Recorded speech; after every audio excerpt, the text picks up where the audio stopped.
My parents stole my legacy, handed my billion-dollar empire to my incompetent brother, and expected me to smile and accept it, but they have no idea they've just signed their own downfall. My name is Evelyn Carter, and at 34, I just suffered the most calculated betrayal of my life. I spent the last decade building my family's small business into a national empire. I was the one who strategized, who sacrificed, who took sleepless nights and impossible risks. I turned a struggling local chain into a dominant force in the industry, landing multi-million-dollar deals, expanding our brand, and securing an $8 million investment that cemented our place at the top. And yet, when it came time to name the next CEO, my parents didn't even hesitate. They didn't choose the daughter who had given up everything to build their success. They didn't choose the one who knew every corner of the business, every financial strategy, every loophole and opportunity. No, they chose him.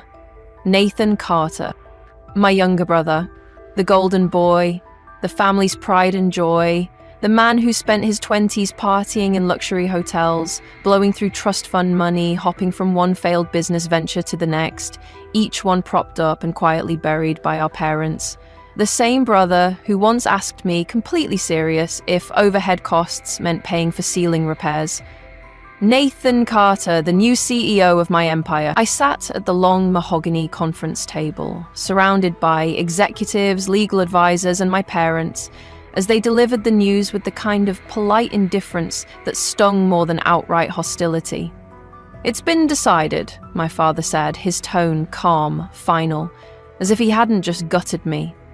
"Nathan will take over as CEO starting next quarter." Just like that, no discussion, no warning, not even the decency to lie and pretend it was about qualification. My mother reached out as if to comfort me, as if she hadn't just betrayed me in the most profound way possible. "Evelyn, sweetheart, you've always been so dedicated, and we know how much this company means to you, but Nathan, he's the future of this family." I could have laughed. Nathan, the future? The man whose most successful venture was flipping sneakers and failing to file taxes on the profits? I looked around the room. Some of the executives avoided my gaze, others watched with curiosity, waiting to see my reaction. They expected outrage, they expected me to yell, to argue, to fight back with logic, numbers, my undeniable record of success. Instead, I inhaled slowly, let the betrayal sink into my bones. I folded my hands on the table and tilted my head. "You really think this is a good idea?" My voice was even, dangerous. Nathan smirked, leaning back in his chair like he had already won. "I mean, sis, I think it's time for some fresh ideas, don't you? You've always been so rigid. The company needs some new energy." Rigid. New energy. Right, because responsibility and intelligence were such outdated concepts. I turned my gaze to my father. "You think he can handle this?" My father stiffened, but my mother stepped in with a patronizing smile. "Evelyn, this isn't about who's better. It's about family unity. We don't want division. We don't want to pit you two against each other." That was rich, considering they had just ripped everything I built from my hands and handed it to my idiot brother like a participation trophy. Nathan was grinning now, practically vibrating with excitement. He actually thought he had won. That's when I realized he had no idea.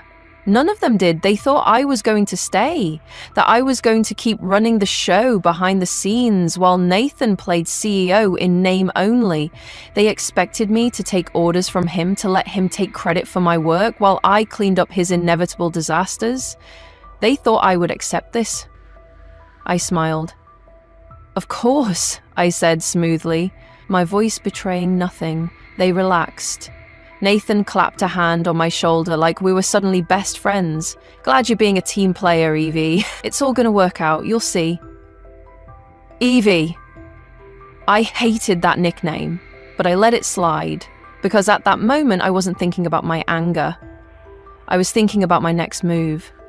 Because while my family sat there, basking in their false victory, one thing became crystal clear to me. They had no idea they'd just made the biggest mistake of their lives. And by the time I was done, they wouldn't have an empire left to run. They expected me to break. Instead, I spent the next 24 hours setting the stage for their downfall. I didn't argue. I didn't fight, I played along. I congratulated Nathan in front of the board, smiled through clenched teeth as he made his first ridiculous executive decision, something about modernizing our image by turning half the advertising budget toward influencer sponsorships. I nodded along as my father told me he still expected me to guide Nathan through the transition like some kind of glorified babysitter. I acted the part of the dutiful daughter, the loyal sister, the team player, and while they celebrated, I worked. I spent the night in my office methodically pulling every piece of leverage I had built over the years. See, they thought they were stripping me of power, but what they had forgotten, I was the architect of this company. I was the one who negotiated every major deal. I was the one who fostered relationships with key investors. I was the one who built the infrastructure that made this empire function. And now I was about to dismantle it, piece by piece. I drafted my resignation letter. Not for now. No, that would be too easy, too predictable. I was going to make them feel secure, let them get comfortable, let them make mistakes. And just when they thought everything was going smoothly, I would walk. Not quietly, not humbly, but with the entire foundation of the company in my hands. Because what my family never realized, what they never bothered to see, was that I was the empire. Without me, they had nothing. Nathan thought he had won. My parents thought they had secured their legacy. But in reality, they had just lit the match, and I was about to watch them burn. Fierce Part 2, the silent preparation, the game begins. Written in a compelling, sharp, and immersive narrative. They thought I would stay. They thought I would keep my head down, swallow my pride, and continue running the empire while Nathan stumbled his way through his newfound title. They thought I was so desperate for their approval that I'd tolerate the humiliation. But they don't know me. I sat at that boardroom table, listening to Nathan ramble about his vision for the company, nodding along like a dutiful employee. Not a single flicker of emotion crossed my face, not a single sign of resistance. I let them believe I was adjusting, that I was willing to support this transition. I smiled when necessary, I answered his questions when prompted.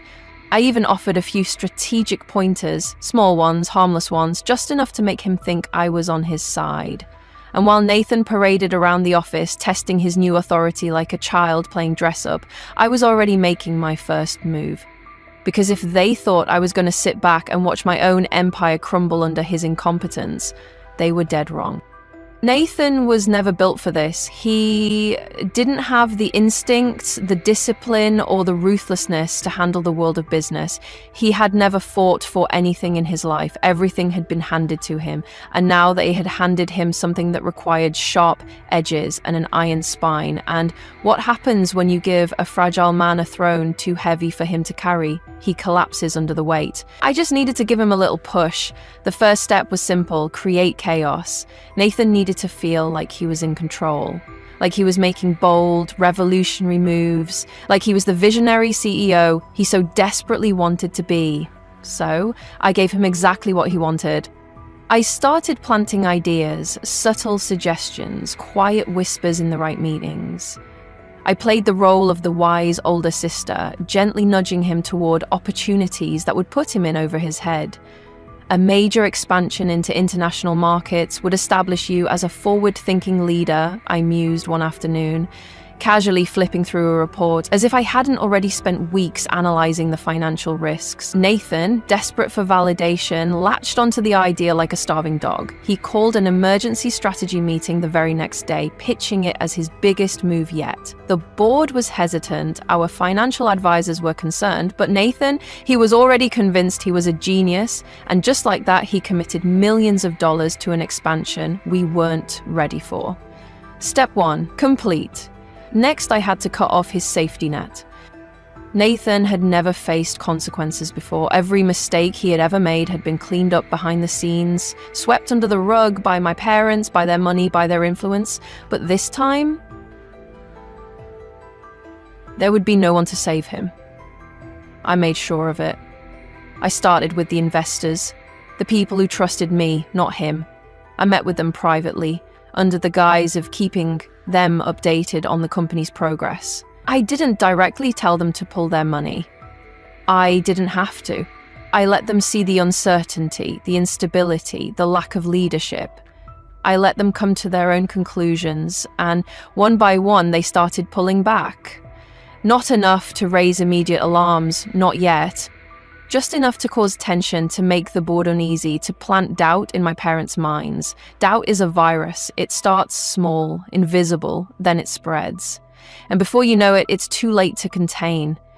Nathan started feeling the pressure within the first month. The board wasn't as enthusiastic about his vision anymore. The financial department was quietly panicking. Sales weren't increasing like he had expected. And when cracks started to show, he did exactly what I knew he would. He started looking for someone to blame. "It's the marketing team," he snapped in one meeting. "They're not pushing the expansion aggressively enough." "It's the investors," he muttered to our parents over dinner. "They're afraid of change. They don't see the bigger picture." "It's the economy," he grumbled one evening in his office, staring at reports he didn't understand. "The timing is just off. It was never him, never his decisions, never his failures, and that's what made him so easy to destroy, because a leader who can't take responsibility is a leader who can't survive the fall. And I was about to make sure this fall was one he'd never recover from." My mother pulled me aside one evening, concern written across her face. "Nathan's been under a lot of stress," she said, her tone carefully neutral. "I think it would be best if you supported him a little more." Supported him. The same way I had been supporting this company for years while he did nothing. I met her gaze, calm and unshaken. "Of course, Mother. I'll do whatever I can to help." She smiled in relief, patted my hand. And just like that, she handed me the final piece of control. I was no longer just a silent observer. I was now the one they were relying on to keep everything afloat. Which meant when everything finally collapsed, they'd realize too late that I was no longer interested in saving them. Nathan was unraveling by the second month. His decisions were rushed, sloppy. He was desperately trying to hold everything together, but the more he clung to control, the faster it slipped through his fingers.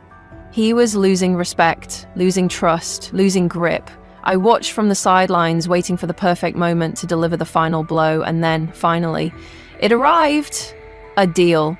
A high-profile acquisition Nathan had been chasing for months, one that could make or break his entire reputation. He was desperate to land it, so desperate that he ignored the red flags, the fine print, the warning signs that any seasoned executive would have caught. And when it all came crashing down, when the deal turned out to be a disaster, when the media got hold of the story, Nathan was finished. Investors lost confidence. The board started whispering about leadership changes. My parents were panicking, and for the first time since this had all started, Nathan finally realized he wasn't untouchable. That was the moment I knew. The moment his hands started shaking in meetings. The moment he started snapping at our parents, at the board, at anyone who questioned his judgment. The moment he realized he was drowning. I knew then it was time for the final stage. Nathan thought he had been playing the game, but the truth? He had been nothing more than a pawn in mine. And the best part, he still didn't see the checkmate coming. Nathan was drunk on power, despite the whispers, despite the sinking numbers, despite the mounting pressure from investors. He still walked into that office every morning like he owned the world, like he had built it himself, like I hadn't spent the last decade shaping this empire from nothing. I watched him stroll into meetings late, dressed in custom-tailored suits, shaking hands with people he barely remembered the names of, making promises he had no idea how to keep. He smiled like a king, but I saw the cracks forming beneath the surface, the false confidence, the rehearsed charm, the barely concealed panic in his eyes when the board started pushing back. He thought I was still in the shadows, still playing the role of his silent, obedient sister, waiting for my turn like a good little soldier. He had no idea he was already losing, and the best part, he didn't even see the end coming. The media started questioning his decisions. It began with a single article, a quiet critique hidden in the business section of a major financial publication.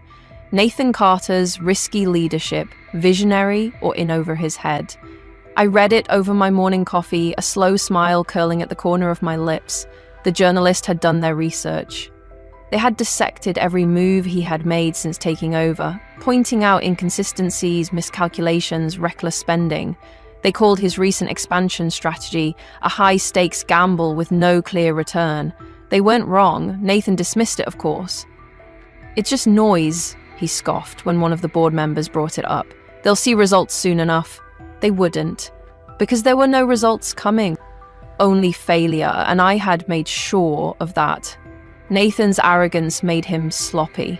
He thought the company was invincible, that no matter how many mistakes he made, there would always be time to fix them.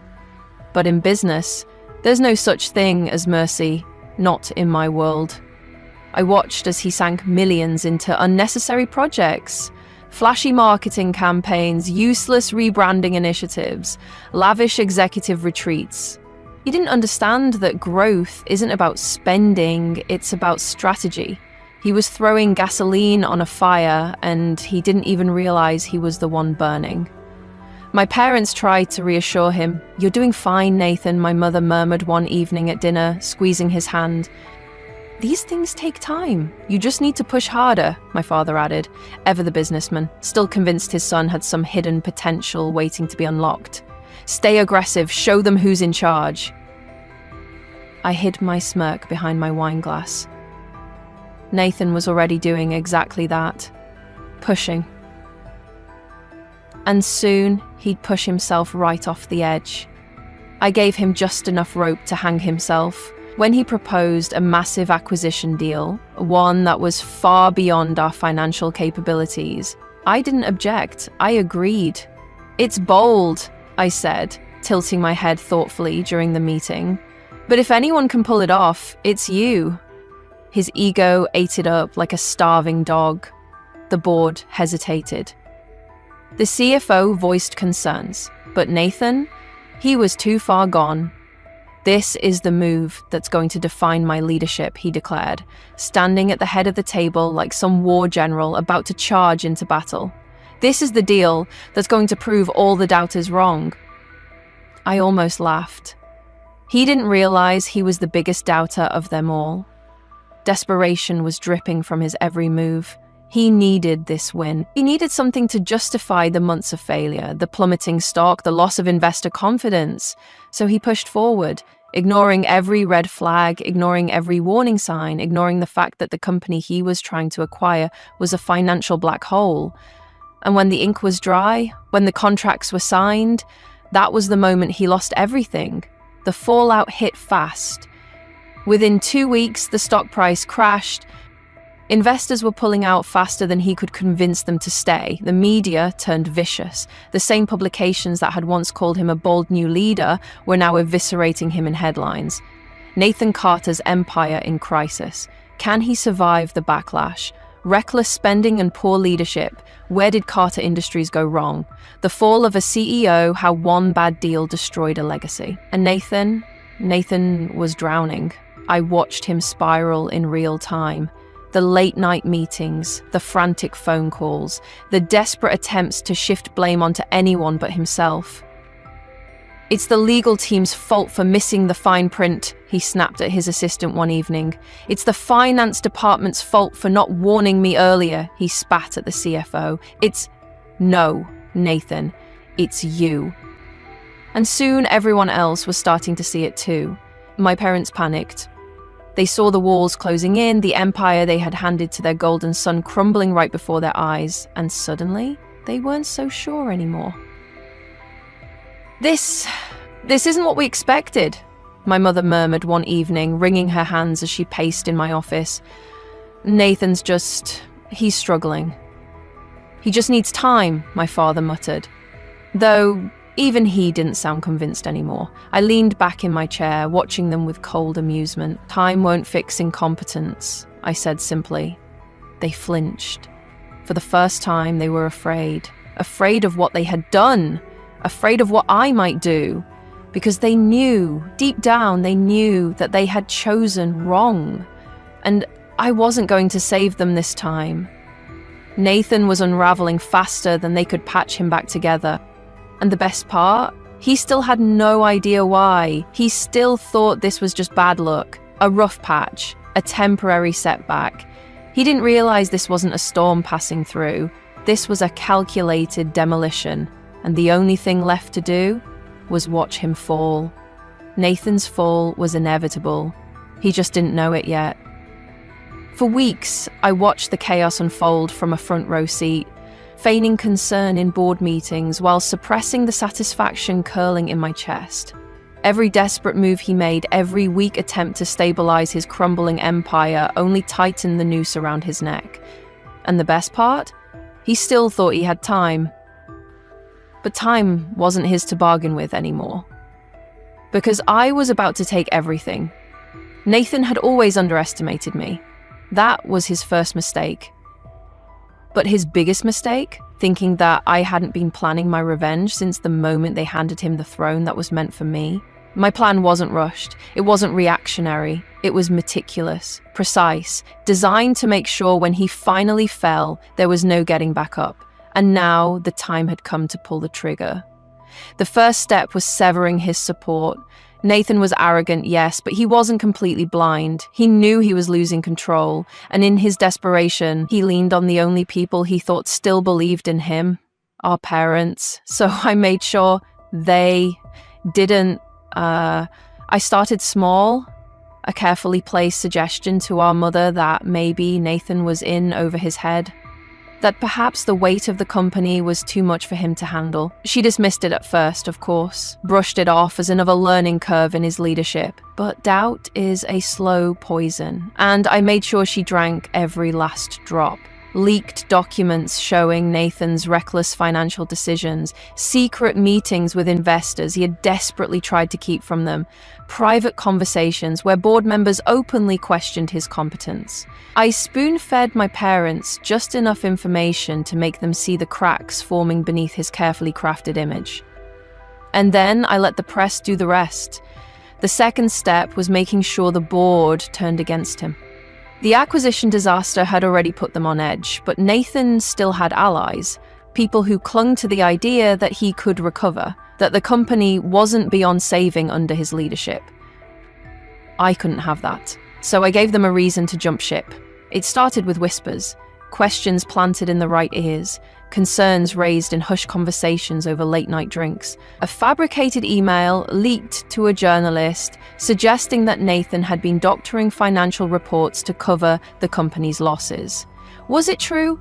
Not entirely, but truth doesn't matter in business, perception does, and perception was now firmly against him.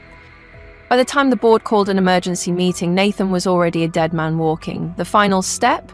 Making sure that when he lost everything, he knew exactly who had taken it from him. I waited until the last possible moment, until the vote to remove him as CEO was set in stone before stepping into his office. He was sitting at his desk, head in his hands, staring at reports that were nothing more than a funeral march for his career. When he looked up and saw me standing there, something flickered in his eyes. Recognition, understanding, fear.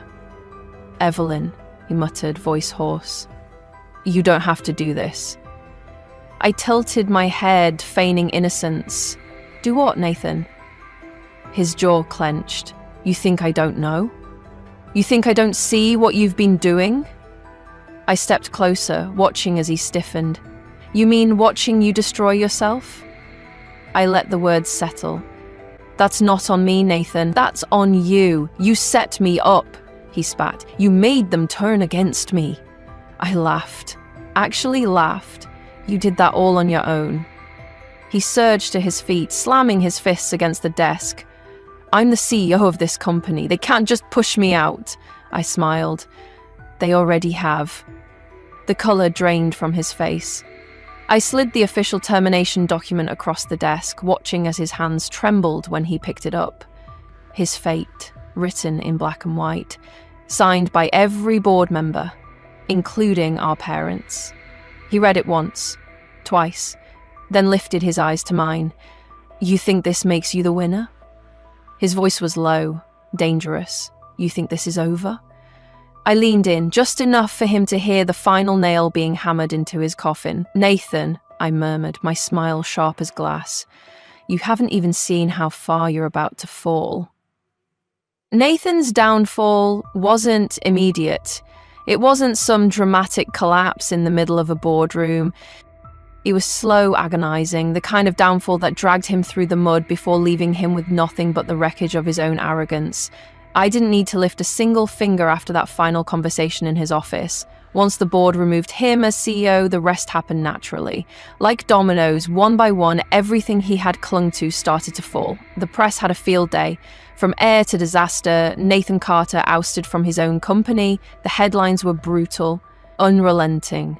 Investors pulled out in waves, stocks plummeted overnight. The public humiliation wasn't just business, it was personal.